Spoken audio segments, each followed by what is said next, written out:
कहते हैं महाराज कि स्वाहा नाम की बेटी अग्नि को ब्याही गई और स्वधा नाम की बेटी पितरों को भी आई गई। इसीलिए अग्नि जब भी हम किसी का हवन करते हैं तो बोलते क्या है?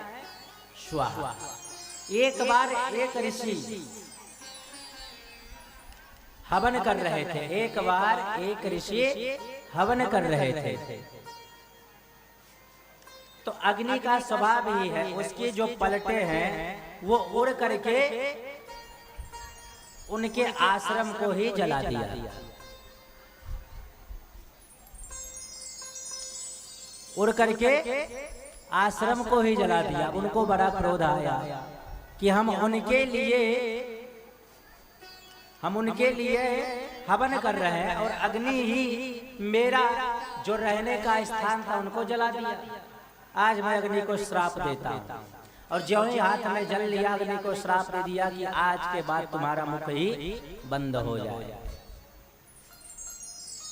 अब जब अग्नि ही बंद हो जाए तीनों बगल त्राहिमाम मच गया, क्योंकि अग्नि के बिना कुछ है ही नहीं सृष्टि में। उनकी पत्नी स्वाहा आकर के ऋषि के पास खूब सेवा की। ऋषि को नहीं पता था कि उनकी पत्नी, और सेवायाम परमो धर्म, और सेवा से सभी चीज संभव है। उनकी पत्नी ने कहा कि अगर आप मेरे पर प्रसन्न हैं तो मेरे पति का जो श्राप है उसे वापस ले लीजिए। तो महाराज ऋषि ने कहा श्राप तो वापस नहीं लिया जा सकता, लेकिन तुमने आकर के सेवा प्रदान किया है, इसीलिए जो व्यक्ति तुम्हारा नाम लेकर के अग्नि में स्वाहा करके आहुति डालेगा उसी समय उसका मुख खुलेगा। और इसी अंगुष्ठायाम कहते हैं, मुख बच्चे का मुख खुलेगा। कैसा मुख खुलेगा?